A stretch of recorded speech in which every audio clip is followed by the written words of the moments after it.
Waheguru Ji Ka Khalsa, Waheguru Ji Ki Fateh. So we're going into Pauri 26. If you remember last week, we just focused on the word gun, which is the beginning of that verse, Amul Gun. And we talked about Avgun and what you may call negative parts of our own personality. Although it's very important that we don't categorize things as negative and positive. But Guru says that there are certain parts of our personality which are stealing something away from us. They're not beneficial for us. And we talked about the 5 thieves, the Kam, Krodh, Lobh, Moh, Ahankar. And we also mentioned 5 virtues and how you can convert your desires into Sat, which is giving, Krodh, your anger, into contentment, Santokh, Lobh, which is your greed, you can convert that into Daya, which is compassion, empathy. Your attachment and your way of surrounding your life with things that you're holding on to Dharam, which is a very detached way of living. And your self-identity, your false self-identity, your Hankar, you can transform that into your true identity, which is Sach. So we talked about these Amul Gun. So looking at this verse now, the first word is Amul. The word Mul means to value something, the value that you give to something, to put a price on something.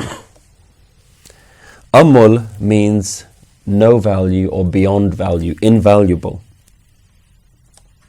So let's just take a moment to think about how do we place value on something. If you think about when you go to a shop and you're trying to buy a toaster, for example, how do you decide whether something is the right value? How does the shopkeeper decide what price to label that particular product? Most things that you value are based on comparing it to similar and other products. The shopkeeper does the same thing and the person buying does the same thing. You think about a product and you look at the price and you say, well, what else can I get for this price? You look at something and if it's got more features for the same price, you'll say, actually, that's a better value. So that's one way that we value things, by comparing them with similar products, by comparing them with similar things. Another way that we value things is based on supply and demand. So imagine a shopkeeper has hundreds of toasters that nobody wants. What does he do to the price? He has to keep lowering the price. So the supply is very high, but the demand is very low. So that sets the value of a product. Now, the opposite is also true. If there is very high demand, but very low stock, very low supply, then what does he do? He increases the value of that product. And even the consumer feels that that actually product is worth a lot more. So the question here is, how do you value something where there's only one of it, but everybody wants it? What value do you give to something like that? And now imagine the one person who's actually received that one product. So imagine there's only one item. Everybody wants it. Everybody. But one person receives it. And that person who receives it has transformed their whole life by owning this thing. It's changed their entire life for the better. Now, how much more value does that product have? Having seen what it's done to someone, how it's improved someone's life. What value do you give to that person who has now been transformed by that item? So, what do we say about something where there is so much demand for it, but it feels so rare and so difficult to obtain? This is where Guruji is starting to use this idea of something being invaluable. You can't put a value on something that everybody's looking for, but is so hard to achieve. So Guruji uses this word amul, priceless. So Guru starts by saying the qualities are priceless. Amul guna. Guna here means qualities. Amul guna, amul vapar, amul vaparye, amul pandar. So the words guna means qualities, vapar means dealings or trading. So Guruji is starting to use an analogy like we've just used of trading, of buying and selling, like we've done with the shop and the customer. So amul guna, invaluable qualities, amul vapar, invaluable tradings and dealings. Amul vaparye, the traders, the one who are trading in this product, are invaluable. Amul pandar, and the commodities that they're trading in are invaluable. Amul guna, amul vapar, invaluable qualities, invaluable trade. So what are we talking about here? Remember when we talked about the qualities of the 5 virtues that are within you: compassion, truth, permanence. These qualities, when they really begin to blossom in our life, are invaluable. When the impact of Naam has had such a profound change, you've seen a profound change within your life. When Naam becomes so important in your life, then Naam now becomes the thing that is your life. Naam becomes your life. And Guruji has used the analogy of trade. This is now what your trade is. This is now your business. What you trade in is Naam. And all experiences, all interactions, all relationships that you have in your life now get colored in this color of Naam. So where before there was delusion, where before there was individuality, and all of those things clouded your vision, now Naam has made your vision clear. You have a clarity of vision. So Guruji is talking about the benefits that you receive after those 4 stages of enlightenment that we went through. The listening, suniya, maniya, the accepting, the going within yourself, and the transformation of your true identity. So Guruji is saying, what is that experience like? That graceful, blissful awakening that Guru talked about. So let's just imagine, what does this experience feel like? No desires, no anger, no attachments, no sorrow coming from those attachments, no pride, no feeling of superiority, no me, no I. So this is the clarity that Naam brings in your life. It makes everything shine. It makes you shine, and the whole world that you engage with is shining. And so rare are the people who are in this sense of clarity. And this becomes their gift to the world. They have the gift of Naam, and they now shine that Naam throughout the world. So this is what Guruji is talking about. Invaluable are these qualities. Invaluable are the traders who are trading in this way, who are living in this way. And invaluable is the commodity, what they're trading now, what they've received in their life, and what they're giving to others, what they're sharing with others is now this Naam. And that is also invaluable. So it's an interesting point to think about. Why has Guru referred to the saints, the enlightened ones, as traders? What is the significance of that analogy? We need to think about what trade means. Trade means to exchange something. I give you something and I get something in return. So it's an exchange between one another.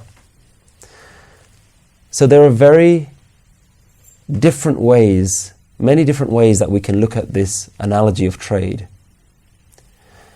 The first thing that saints have had to do is they've had to trade with the Guru. They've had to give everything of themselves away to the Guru. They've had to surrender everything that they had, and they've had to give up every attachment that they had in life. We talk about tan, man, dhan, sab saump gur ko. Your body, your mind, and all your possessions have to be given away to the Guru.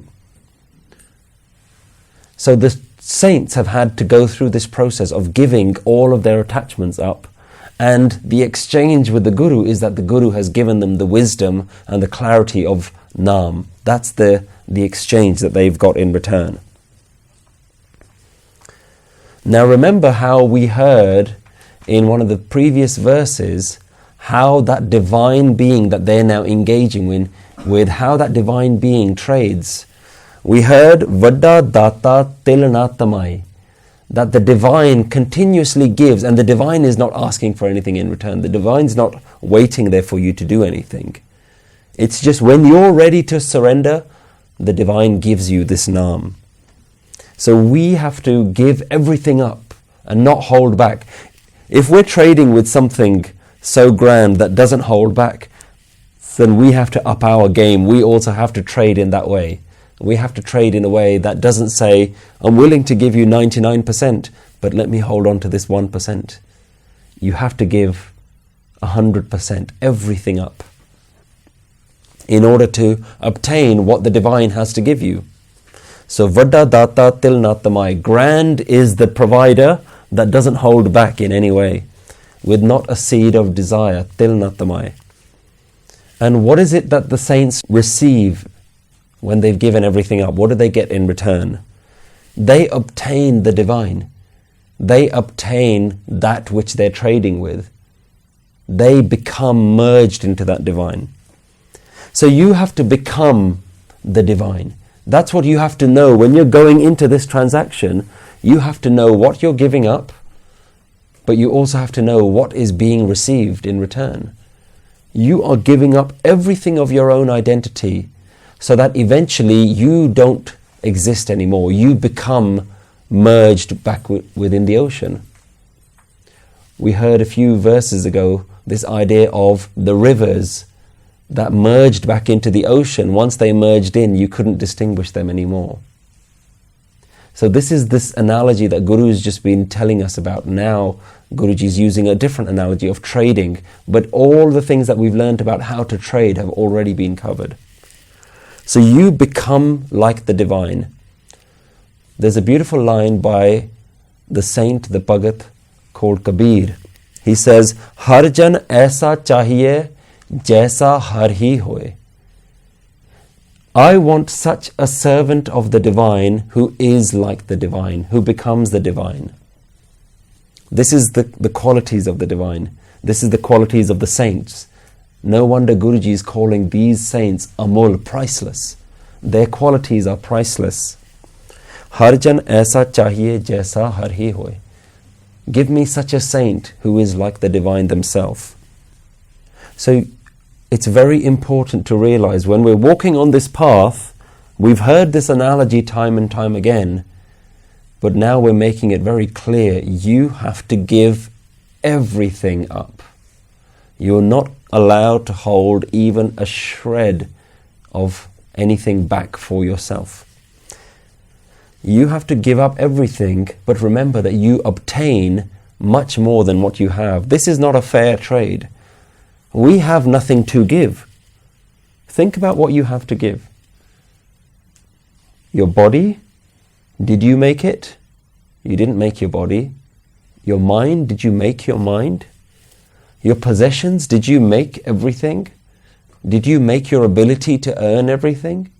So in reality, what you're giving up was nothing that you created in the first place. It wasn't yours to begin with. We say in the Aarti, Tera kiya, tujhe kya arpo.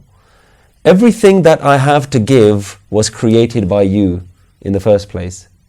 So how can I give you something that is yours already? So this is how we're giving things up. You're realizing that nothing is yours. That's how you give it up. So what we're trading in is not a fair trade. We have nothing of significance to give. In fact, we have nothing to give. But what we get in return is the whole universe, the entire divine. The divine gives you its entire self. And what do you have to give in return? Hardly anything. In fact, you have nothing that was yours to begin with in the first place. So it's like, amongst ourselves, it's like we're trading in sand. But when you go to the divine, you have a little bit of sand and the divine's giving you a diamond. Look at the difference. But until you know that there's a diamond waiting for you, you're just happy dealing in sand. And what we do with each other is we're just trading in our dirt, in our mud. We don't really have anything of significance, but there's these diamonds waiting for us. Mat vich ratan jawahar manik je ik gur ki sikh suni. If just for a moment you listen to what the Guru had to say, your mind will be transformed, your thinking will be transformed, your memories, your desires, everything will just be transformed into these ratan jawahar manik, these rubies and diamonds and emeralds and pearls. So all of this is waiting for us. So are we going to continue to trade in sand?